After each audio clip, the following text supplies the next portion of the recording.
आज हम चाचा नेहरू का जन्म दिवस मनाने जा रहे हैं और आप लोग ध्यान दीजिए, आप सबको पता होना चाहिए चाचा नेहरू कौन थे। अभी आवाज कम हो गई। अच्छा, चाचा नेहरू कौन थे? पंडित जवाहरलाल नेहरू थे। अच्छा, पंडित जवाहरलाल नेहरू कौन थे? हमारे देश के पहले प्रधानमंत्री थे। कौन से थे? अभी हमारे देश का प्रधानमंत्री कौन है? ये कौन से प्रधानमंत्री है? नहीं पता है। चलो ओके, आवाज नहीं। बेटा अभी हमारे इस कार्यक्रम में थोड़ी इलेक्ट्रॉनिक बाधा आ गई है और थोड़ी देर में अगर लाइट आ जाती है तो आप लोग बहुत बढ़िया ग्रुप परफॉर्मेंस, ग्रुप डांस देखेंगे। 2 ग्रुप डांस बाकी है, 2 है ना। बीच में लाइट आ जाए तो बता देना। तब तक मेरा जो अपना आप लोगों से बातचीत है, इंटरेक्शन है, वो मैं करने जा रहा हूँ, है ना। आप लोगों को मैं जो बात करूँगा उसका जवाब देना है। खाली चाचा नेहरू पर, बाल दिवस पर भाषण दे देने से कोई उद्देश्य पूरा नहीं होता, है ना। देखिए, चाचा नेहरू को जब पूछा गया कि वो जन्म दिवस अपना किस रूप में मनाए, तो उन्होंने बोला कि बाल दिवस के रूप में मनाए। बच्चों को बड़ा प्यार करते थे, ऐसा माना जाता है। बच्चों के लिए उन्होंने सही में बहुत काम किया। जो आप JNV देखते हैं, आज जवाहर नवोदय विद्यालय पूरे देश में उन्हीं की देन है। और ऐसे बहुत सारे इंस्टीट्यूशन जिनका जिक्र अनुराग सर ने किया, वो भी उनकी देन है। उन्होंने हर क्षेत्र में देश के विकास के लिए बहुत सारा काम किया। लेकिन आज बात है कि वो अपना जन्म दिवस बच्चों के रूप में क्यों मनाना चाहते थे। उनका ये मानना था कि अगर बच्चों को सही शिक्षा मिले, अगर बच्चों को सही संस्कार मिले, अगर बच्चों को सारी सुविधाएं प्रदान की जाए, सही रास्ता दिखाया जाए, तो जीवन में एक दिन बड़े होकर बच्चे राष्ट्र निर्माण का बहुत बड़ा काम कर सकते हैं। उनका ये मानना था कि बच्चे अगर काबिल होंगे तो देश का भविष्य मजबूत होगा। इसलिए बच्चों को कोई गलत रास्ता सोचने की भी जरूरत ना पड़े। बचपन से ही जो बच्चे हैं उनमें संस्कार आए, उनमें शिक्षा आए और वो बचपन से ही उनका लक्ष्य बने कि उन्हें आगे जाकर क्या करना है।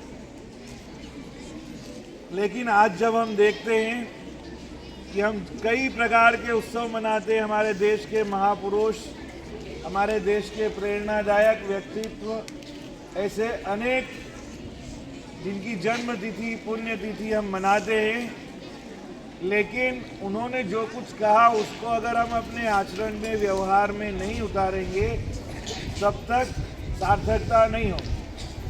तो आज का दिन मनाने का मीनिंगफुल पर्पस होना चाहिए और आपको ये सोचना चाहिए कि हम क्या करें इस समय। आज आपकी सबसे बड़ी जिम्मेदारी है कि जो समाज बच्चों में देखना चाहता है वो आपके व्यवहार में दिखाई देना चाहिए। माता पिता के प्रति कृतज्ञता का भाव होना चाहिए, शिक्षकों के प्रति कृतज्ञता का भाव होना चाहिए। बच्चे जो होते हैं, अभी एक बहुत बढ़िया गीत सुनाया था बच्चों ने, आकाश तले जो फूल खिले वो फूल बनेंगे हम नन्हे मुन्ने बच्चे हैं पर नहीं किसी से कम। इसी गीत में आया था कि न बच्चे जात जानते हैं, न उनके मन में कोई भाषा का भेद होता है, न क्षेत्र का भेद होता है। लेकिन जैसे जैसे बड़े होते जाते हैं उनकी सारी चीज़ें कंडीशनल होती जाती हैं। और जब बच्चे बचपन में रहते हैं तो सही में क्लास 1 के 2 के बच्चे को कुछ पता नहीं रहता मैं हिंदू, मुस्लिम, सिख, ईसाई किस कास्ट का हूँ। उसे इससे कोई मतलब नहीं रहता। उसका माइंडसेट भी वैसा नहीं होता और माइंड वैसा भगवान ने बनाया भी नहीं, ठीक है ना। वो सबके साथ घुल मिल कर खेलता है। उसको ये भी भेद नहीं रहता है कि ये भोजन किसका बनाया हुआ है और ये भोजन किसका बनाया हुआ है। वो खाना खाने में, खेलने में, भाषा में, छोटे बड़े में किसी भी बात का बच्चा भेदभाव नहीं करता, क्योंकि उसका मन सबसे पवित्र होता है। इसीलिए वो अपने पेरेंट्स से, बच्चों से, दोस्तों से अनकंडीशनल लव करता है।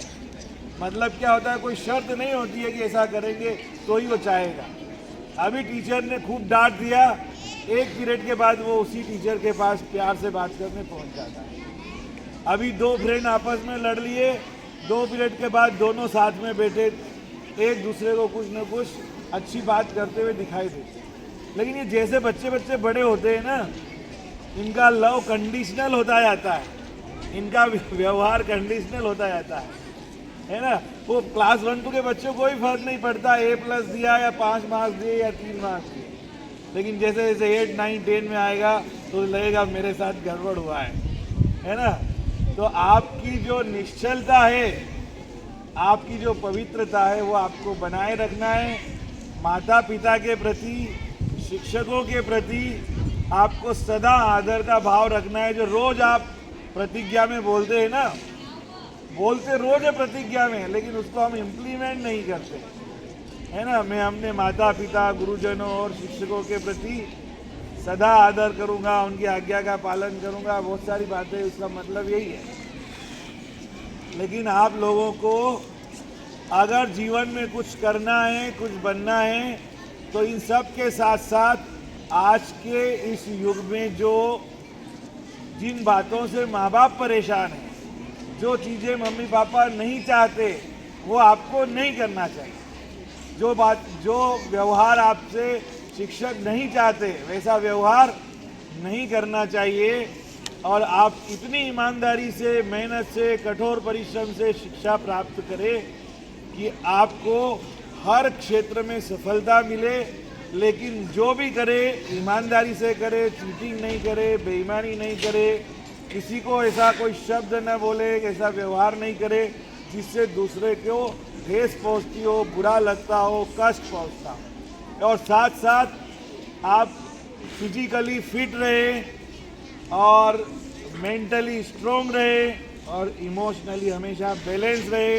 हर छोटी छोटी बात में रोना धोना, हर छोटी छोटी बात में घबरा जाना, ये आपका बच्चों का काम नहीं है, बिल्कुल नहीं होना चाहिए, ठीक है ना।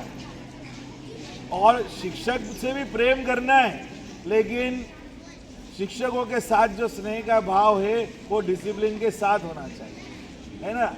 आप अगर किसी शिक्षक को चाहते हो, आप अगर किसी शिक्षक को बहुत अच्छा समझते हो, तो आपकी ड्यूटी क्या है, वो शिक्षक क्या चाहता है, वो शिक्षक कैसा अनुशासन चाहता है, कैसी पढ़ाई चाहता है, वैसी मेहनत करो।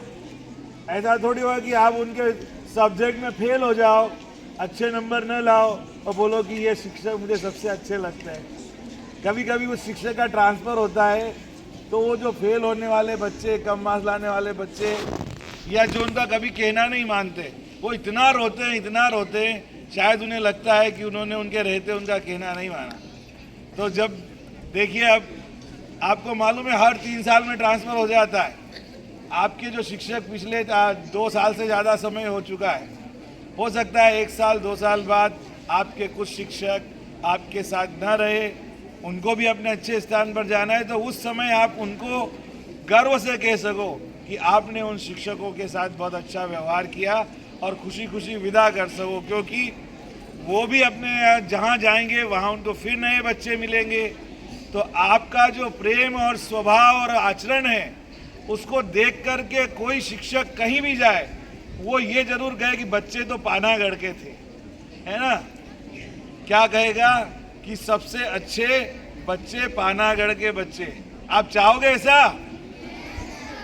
तो आप आज के बाद सब काम वैसा करेंगे जैसा आपके शिक्षक, आपके माता पिता, आपके अभिभावक और आपके वो बड़े लोग जिनका आप आदर करते हैं, उनके अनुसार आप आचरण करेंगे। तभी आप एक नया भारत, एक सच्चा भारत, एक ऊर्जावान भारत बना पाएंगे। बहुत बहुत धन्यवाद। जय भारत, जय हिंद।